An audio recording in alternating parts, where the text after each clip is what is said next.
ಹುಬ್ಬಳ್ಳಿ ಧಾರವಾಡದಲ್ಲಿ ಏನು ಬೆದರಿಕೆ ಒಡ್ತಾ ಇದ್ದೀರಲ್ಲ, ಈ ಬೆದರಿಕೆಗೆ ಬಗ್ಗಂತ ಅಮಾಯಕ ನಾಯಕರು ನಾವೆಲ್ಲ ಬಾಬಾ ಸಾಹೇಬ್ ಅಂಬೇಡ್ಕರರ ರಕ್ತದ ಕಣಗಳು. ನಮಗೆ ಹೆದರಿಕೆ ಅನ್ನೋದೇ ಇಲ್ಲ. ಸಂವಿಧಾನದ ಅಡಿಯಲ್ಲಿ ನೀವು ಗೃಹ ಮಂತ್ರಿ ಆದರೂ ಅಥವಾ ಯಾವ್ದಾರ ದೇವರು ಇದರಲ್ಲಿ ಹೆಸರಿನಲ್ಲಿ ಗೃಹ ಮಂತ್ರಿ ಆದ್ರೂ ಒಂದು ನಮ್ಮ ಪ್ರಶ್ನೆಗೆ ಉತ್ತರ ಕೊಡಬೇಕು. ಅದಕ್ಕೆ ಈ ಹೋರಾಟ. ಮೊದಲು ನೀವು ನಾನು ಸಮರ್ಥನೆ ಮಾಡ್ಕೋತೀನಿ, ಬಾಬಾ ಸಾಹೇಬ್ ಅಂಬೇಡ್ಕರ್ನ ನಮ್ಮಪ್ಪ ಅಂತ ಹೇಳ್ತೀನಿ. ಅದೇ ನೀವು ಯಾವ ದಲಿತರನ್ನ ಕರ್ಕೊಂಡು ನೀವು ಪ್ರೆಸ್ ಮೀಟ್ ಮಾಡಿದಾರಲ್ಲ, ಅವ್ರಿಗೆ ಹೇಳ್ರಿ ನಮ್ಮಪ್ಪ ಅಮಿತ್ ಶಾ ಅಂತ ಹೇಳ್ಕೊತ ಗಂಡಸ್ತನ ಇದ್ದರೆ ಅವ್ರಿಗೆ ಹೇಳಕ್ಕೆ ಹೇಳ್ರಿ. ಆ ವಿಷಯದಲ್ಲಿ ನಾವು ಹೇಳ್ತೀವಿ ಅಂಬೇಡ್ಕರ್ ನಮ್ಮಪ್ಪ ಅಂತೇಳಿ, ಅಮಿತ್ ಶಾ ನಮ್ಮಪ್ಪ ಅಂತ ಹೇಳ್ಕೊ ಅಂತ ಹೇಳ್ರಿ. ಅವ್ರಿಗೆ ನೀವು ಏನು ಪ್ರೆಸ್ ಮೀಟ್ ಕರ್ಕೊಂಡು ಕೂತಿದ್ದೀರಲ್ಲ ಅವರು ಅಮಾಯಕರು. ಪದೇ ಪದೇ ಸಂವಿಧಾನವನ್ನು ದಲಿತರನ್ನ ಇವತ್ತು ಅಂಬೇಡ್ಕರ್ ಅವ್ರನ್ನ ಕೆಣಕ್ತಾ ಇದ್ದಾರೆ. ಇದು ಹೀಗೆ ಕಂಟಿನ್ಯೂ ಆದರೆ ಮುಂದಿನ ದಿನಗಳಲ್ಲಿ ಭೀಮಾ ಕೋರೆಗಾಂವ್ ನೆನಪಿಸೋ ದಿನ ಬರುತ್ತೆ.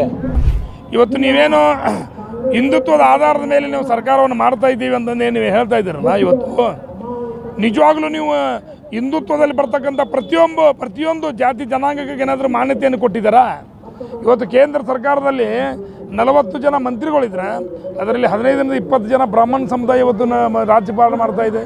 ಅಮಿತ್ ಶಾ ಬಗ್ಗೆ ಹೇಳಬೇಕಂದ್ರೆ ಅಮಿತ್ ಶಾ ಅವ್ರು ಒಂದೇ ಒಂದು ನಮ್ಮ ಒಂದು ಪ್ರಶ್ನೆಗೆ ಉತ್ತರ ಕೊಡಬೇಕು. ಇವತ್ತು ಅವರು ಗೃಹ ಮಂತ್ರಿ ಆಗಿರೋದು ಸಂವಿಧಾನದ ಅಡಿಯಲ್ಲಿ ಬರುವಂಥ ಕೆಟಗರಿಯಲ್ಲೇ ಅಮಿತ್ ಶಾ ಅವರಿಗೆ ಗೃಹ ಮಂತ್ರಿ ಆಗಿದ್ದಾರೆ. ಬಟ್ ಅವರು ಮಾತಾಡೋ ರೀತಿ ನೋಡಿದರೆ ಅವ್ರು ಯಾರು ಏನು ಯಾವ ಥರ ವಿಚಾರ ಮಾಡಿ ಮಾತಾಡ್ತಿದ್ರು ನಮಗೂ ಅರ್ಥ ಆಗ್ತಿಲ್ಲ. ಅಮಿತ್ ಶಾ ಅವ್ರಿಗೆ ನಮ್ಮ ಪ್ರಶ್ನೆ ಏನಪ್ಪ ಅಂದ್ರೆ, ಯಾವ ಸಂವಿಧಾನದ ಅಡಿಯಲ್ಲಿ ನೀವು ಗೃಹ ಮಂತ್ರಿ ಆದರೂ ಅಥವಾ ಯಾವ್ದಾರ ದೇವರು ಇದರಲ್ಲಿ ಹೆಸರಿನಲ್ಲಿ ಗೃಹ ಮಂತ್ರಿ ಆದ್ರೂ ಒಂದು ನಮ್ಮ ಪ್ರಶ್ನೆಗೆ ಉತ್ತರ ಕೊಡಬೇಕು. ಅದಕ್ಕೆ ಈ ಹೋರಾಟ. ಇವತ್ತು 9ನೇ ತಾರೀಕು ನಮಗೆ ಚಾಲೆಂಜಿಂಗ್ ಡೇ ಅಂತ ನಾವು ತಿಳ್ಕೊಂಡಿದ್ವಿ. ಭಾಳ ಈಸಿ ನಮಗೆ ಹುಬ್ಬಳ್ಳಿ ಧಾರವಾಡ ಬಂದ್ ಮಾಡೋದು.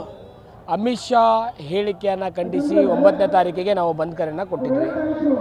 ಈ ಮುಂಚೆ ನಾವು ಬಂದ್ ಕರೆ ಕೊಟ್ಟಾಗ 5ನೇ ತಾರೀಕಿಗೆ ಅಮಿತ್ ಶಾಗೆ ಹಾಗೆ ಈ ಭಾಗದ ಸಂಸದರಾದಂಥ ಹಾಗೂ ಕೇಂದ್ರ ಸಚಿವರಾದ ಪ್ರಹ್ಲಾದ್ ಜೋಶಿಯವರಿಗೂ ನಾವು ಚಾಲೆಂಜ್ ಮಾಡಿದ್ವಿ. ನೀವು ಏನೋ ಸುಳ್ಳು ಮಾಹಿತಿಯನ್ನು ಕೊಡ್ತಾ ಇದ್ದೀರಿ.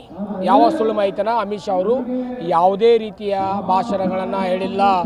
ಅದು 29 ಸೆಕೆಂಡನ್ನು 11 ಸೆಕೆಂಡಲ್ಲಿ ನೀವು ತಿರುಚಿ ಹಾಕಿದ್ದೀರಿ. ಬಾಬಾ ಸಾಹೇಬರಿಗೆ ಯಾವುದೇ ಅವಮಾನ ಮಾಡಿಲ್ಲ ಅಂತೇಳಿ ನಾ ಪ್ರಹ್ಲಾದ್ ಜೋಶಿ ಸಾಹೇಬರಿಗೆ ಕೇಳಿದೆ, ನೀವು ನಿಜವಾದ ಈ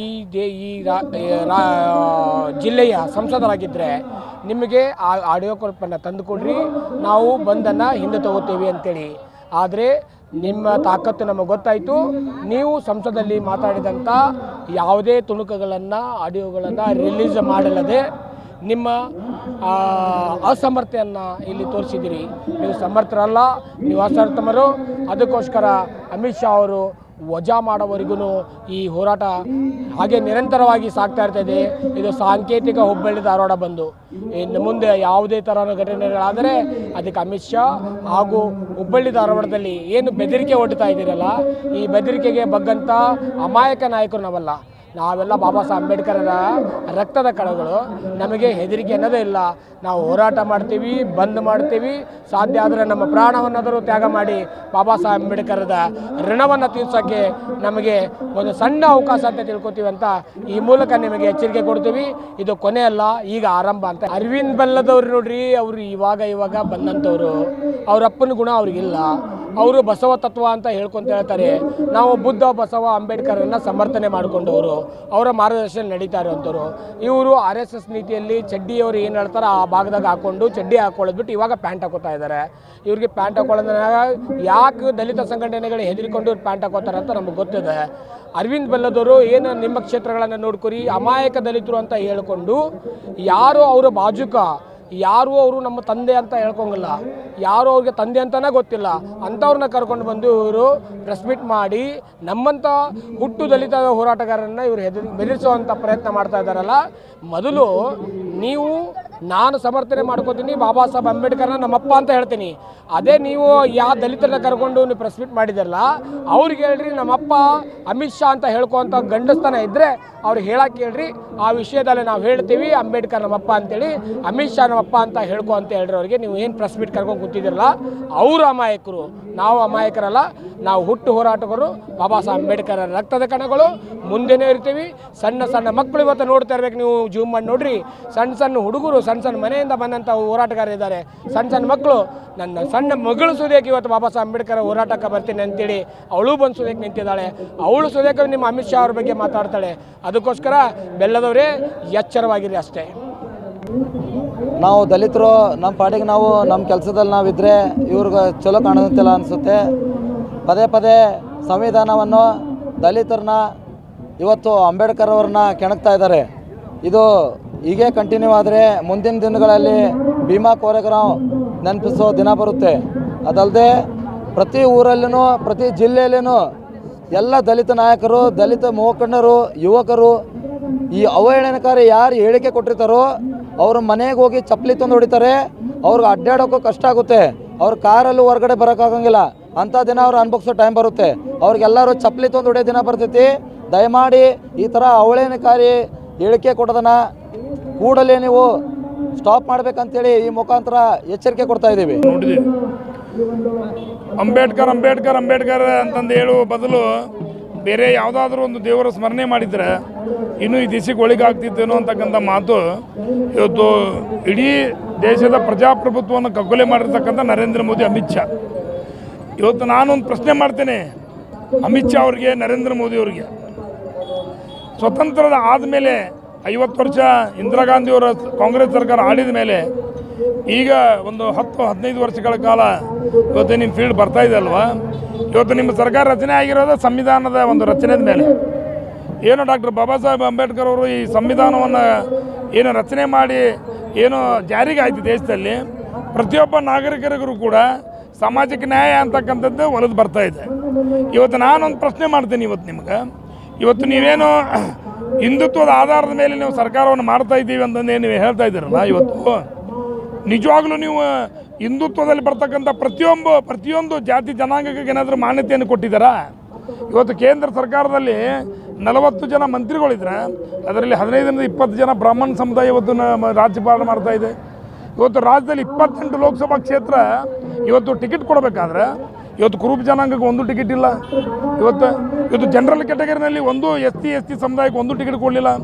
ಇವತ್ತು ಈ ದೇಶದ ಒಂದು BJP ಅಜೆಂಡಾ ನಡೀತಾ ಇರೋದ PL ಸಂತೋಷ್ ಅವ್ರ ಮುಖಾಂತರ ಈ ದೇಶದಲ್ಲಿ ಇವತ್ತು ಈ ರಾಜ್ಯದಲ್ಲಿ ಆಡಳಿತ ನಡೀತಾ ಇದೆ ಭಾರತೀಯ ಜನತಾ ಪಾರ್ಟಿ.